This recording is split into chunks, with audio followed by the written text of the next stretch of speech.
Tonight, I'm opening files related to the 4 biggest fears that held me back for years. The fear of being seen, the fear of not being good enough, the fear of technical complexity, and the deep-seated fear of outright failure. These accounts are not theory, not guesses, they are real stories from my own journey, documented, raw, and practical. What you're about to hear is a walkthrough of the exact steps I took, the mistakes I made, and the lessons I learned while staring each one of those fears directly in the face. Before we begin, make sure you're subscribed to Profit with A and hit the notification bell. What we uncover here in these case files could be the blueprint for dismantling your own fears and starting your hustle, and you won't want to miss what comes next. Let's open the first file. This one deals with a fear that is so primal, so deeply wired into us, that it can freeze us before we even take a single step. File Profit 401. File Profit 401, the first gig and the fear of being seen.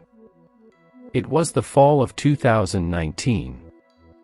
I was sitting on the floor of my small apartment, my back against the couch, with an old laptop that overheated so badly I had to keep a frozen bag of peas under it just to get an hour of work done.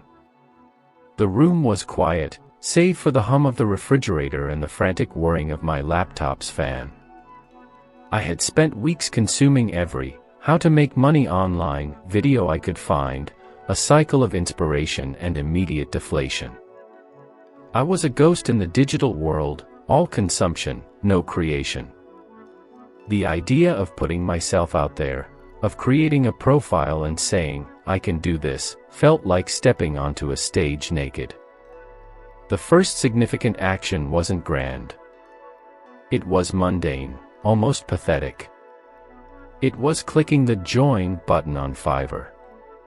I remember my hand was actually a little sweaty. I created a username that was a random string of letters and numbers because I was too scared to use anything that could be traced back to me. My first gig. I will give you detailed feedback on your blog post for $5.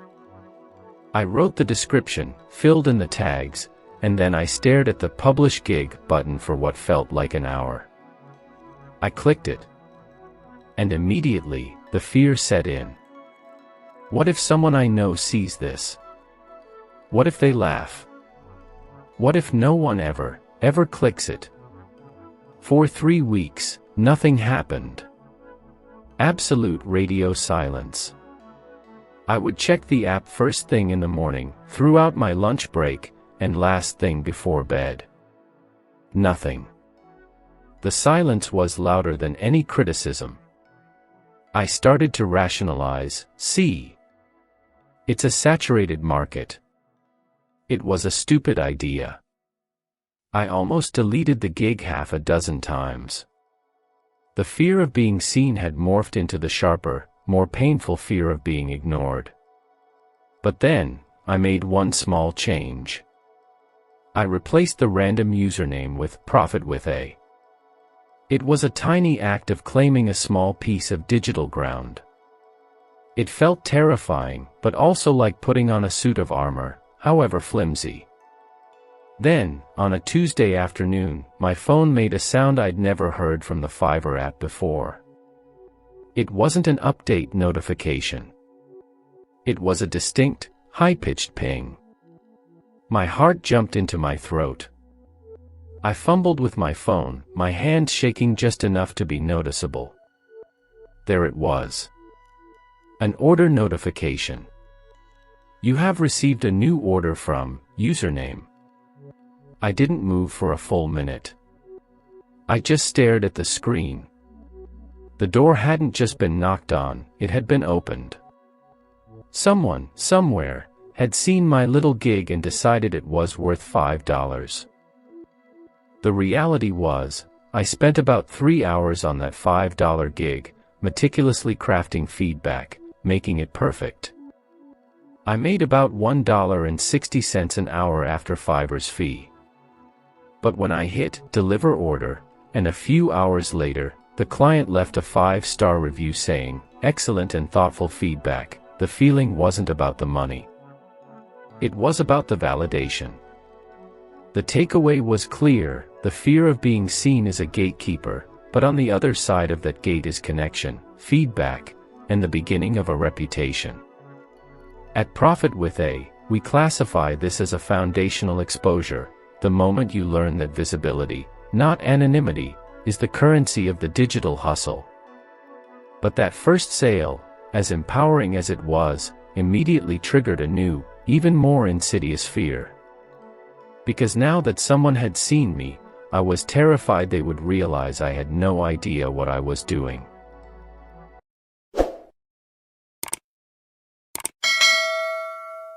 File Profit 307, the $50 rejection and the fear of not being good enough. Bolstered by my first Fiverr win, I felt a surge of confidence. This was early 2020. I was still on my apartment floor, but the bag of peas under my laptop felt like a badge of honor. I decided to level up. I saw people offering SEO-optimized blog posts for hundreds of dollars. I thought, I can write. I can do that. So, I created a new gig. I will write a 1,000-word, SEO-optimized blog post for $50. I felt like a king. I had graduated from the minor leagues. The inciting incident here wasn't a sale, it was an inquiry. A potential buyer messaged me with a question. Do you have samples in the tech niche? My heart sank. I didn't. I had never written a tech blog post in my life. The fear of not being good enough roared to life. But I was determined. I spent an entire night and the next morning frantically researching and writing a sample tech article from scratch, just for this one client. I sent it to him, my message trying to sound confident and casual. Sure, here's a sample of my work. It was a complete fabrication, a performance. He replied quickly. Thanks, but I'll pass. The writing is okay, but it's clear you're not an expert in this field. The rejection was polite, professional, and it completely shattered me. It was the confirmation of my deepest fear. I wasn't good enough. I remember closing the laptop, pushing it away, and just sitting in the silence for a long time. The $5 gig felt like a fluke. This felt like the truth. The struggle wasn't external anymore, it was the voice in my head, and it had just been given a megaphone. I didn't touch my laptop for 2 days. On the third day, out of a mix of habit and stubbornness, I opened my laptop again. I reread that rejection message. And I stopped reading it as a personal attack, and started reading it as data. The writing is okay. That was positive. It's clear you're not an expert in this field. That wasn't an insult, it was a fact. The turning point was the realization that I had been trying to fake a level of expertise I didn't have, instead of leading with the skills I did possess. I didn't need to be an expert in tech, I just needed to be an expert communicator in a field I understood. I immediately took down the generic blog writing gig. I asked myself, what topics do I actually understand enough to explain clearly? I landed on productivity for small business owners and personal finance basics for beginners. I rewrote my gigs to be hyper-specific to those niches. My first $50 order came from a new client who needed a simple guide to using a budgeting app. Because it was a topic I was genuinely comfortable with, the writing was fluid, confident, and helpful. They left a glowing review. The lesson was brutal but essential: don't try to be an expert in everything. Be a great communicator in your lane. Your lane is good enough. At Profit with A, we classify this as a calibration event, a painful but necessary correction that shifts your strategy from impersonating an expert to authentically leveraging your actual competence. Getting over the fear of being seen and the fear of not being good enough unlocked a new level, but it introduced a third, more logistical fear, the sheer, overwhelming terror of the technical setup.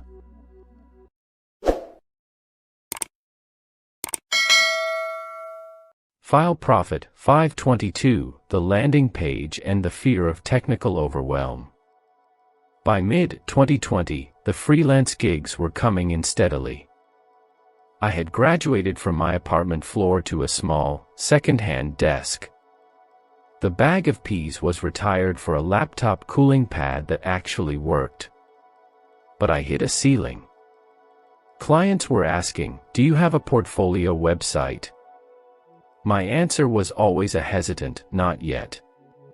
The truth was, the idea of building a website, dealing with domains, hosting, WordPress, CSS, felt like trying to build a car from scratch when I just wanted to learn how to drive. It was a wall of jargon and complexity that seemed designed to keep people like me out. The inciting incident was a lost opportunity. A great client, one who would have been a long-term anchor, chose someone else specifically because they had a professional-looking website. That was the push.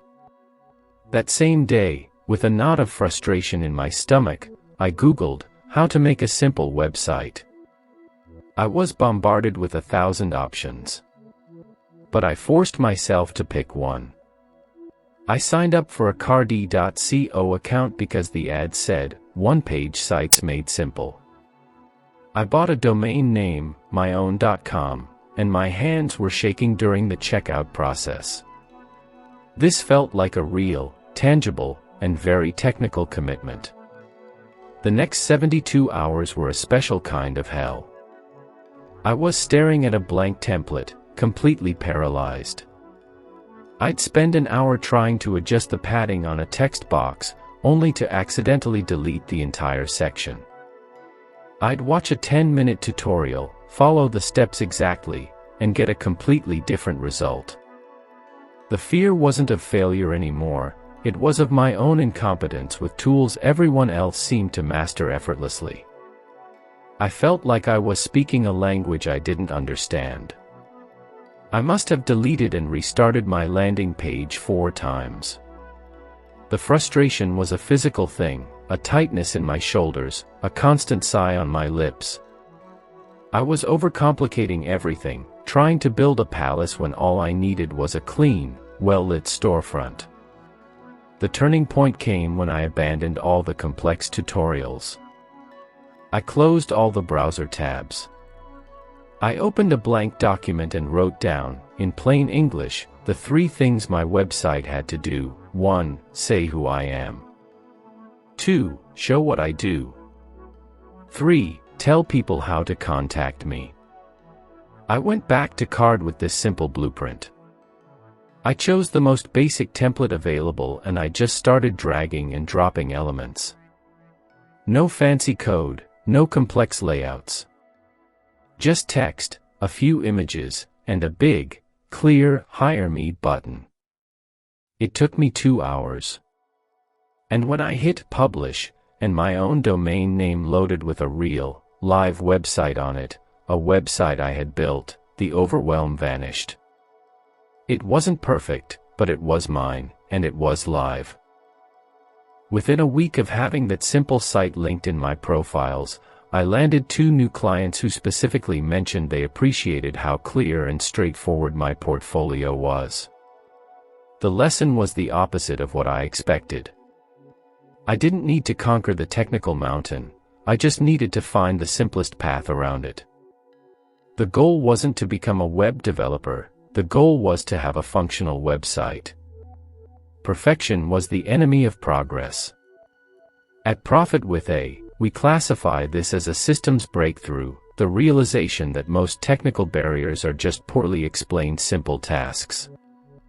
The goal is functionality, not mastery. With a portfolio live and a steady stream of small projects, I had overcome the fears of visibility, inadequacy, and technicality. But the fourth and final fear was the most profound of all. It was the one that lurked beneath all the others, the fear that all of this was just a prelude to a grand, humiliating, and total failure.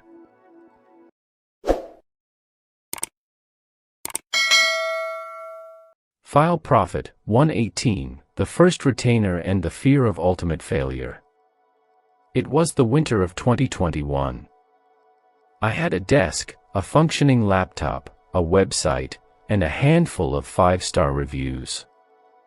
By all accounts, I had made it in the micro-entrepreneur sense. But a deep, gnawing anxiety had set in. This was all fragile. What if the clients dried up? What if a new platform made Fiverr obsolete? What if I poured my heart into this for a year, only to have it all collapse and have to explain to everyone that I had, in fact, failed? The fear was no longer about a single rejection or a technical glitch, it was about the entire venture being a categorical mistake. The inciting incident was an email from a previous client. They enjoyed my work and asked, "Do you do monthly retainers? We'd like to book you for 10 hours a month." This was it. The stability I craved. The validation. And my immediate, gut reaction was pure panic. A retainer meant commitment. It meant they were relying on me. What if I couldn't deliver consistent quality? What if I got sick? What if I took the retainer and then my skills suddenly vanished? The fear of failure was now dressed up as the fear of success. I stared at that email for an entire day, my finger hovering over the reply button, drafting and deleting responses. I drafted a reply that was so full of caveats and conditions it read like a legal disclaimer. "I can do that, but just so you know, my availability might shift. And, I'll try my best, but I can't guarantee." I was preemptively making excuses for a failure that hadn't happened. I was sabotaging my own success to avoid the bigger pain of failing later from a greater height. The internal monologue was a relentless loop: "You're not a real business. You're just pretending. This will all fall apart, and the higher you climb, the harder you'll fall." It was the most psychological of the battles I'd faced. The turning point came when I closed my eyes and asked myself the hardest question: what is the absolute worst-case scenario? The answer wasn't, lose everything and die in a ditch. The worst-case scenario was that I'd have this client for a few months, then I'd mess up, they'd fire me, and I'd be right back where I started, with a desk, a laptop, a website, and a handful of 5-star reviews. I would have lost one client, not my entire life. The fear had blown the stakes so far out of proportion that I had lost perspective. This wasn't life or death, it was a monthly contract. With that clarity, I deleted the fearful draft and wrote a simple, professional reply: "Yes, I'd be delighted to. Here are my terms." Signing that first retainer didn't make me an overnight success. It made me accountable. It forced me to get organized, to manage my time, to communicate professionally. It was the structure I needed to see myself not as a dabbler, but as a legitimate service provider. The retainer didn't fail. It led to a second one. The lesson was that failure isn't a final, catastrophic state. It's an event, a data point. By redefining failure from an identity to an event, it lost its power to paralyze me. At Profit with A, we classify this as an anchor client acquisition, the moment you stop seeing yourself as a hobbyist and start operating as a business, not because of the money, but because of the shift in identity.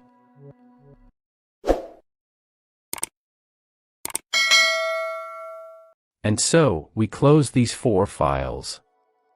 The fear of being seen, the fear of not being good enough, the fear of technical overwhelm, and the fear of ultimate failure. These case files show the same underlying truth: making money online, building something for yourself, isn't about the absence of fear. It's about developing a methodology to move through it. It's about treating each fear not as a stop sign, but as a checkpoint, a problem to be documented, analyzed, and systematically overcome. The notifications may come slowly at first, but when they do, they start to sound less like alarms and more like a soundtrack to a new identity. Don't wait for the fear to disappear. It won't. Start where you are, with what you have.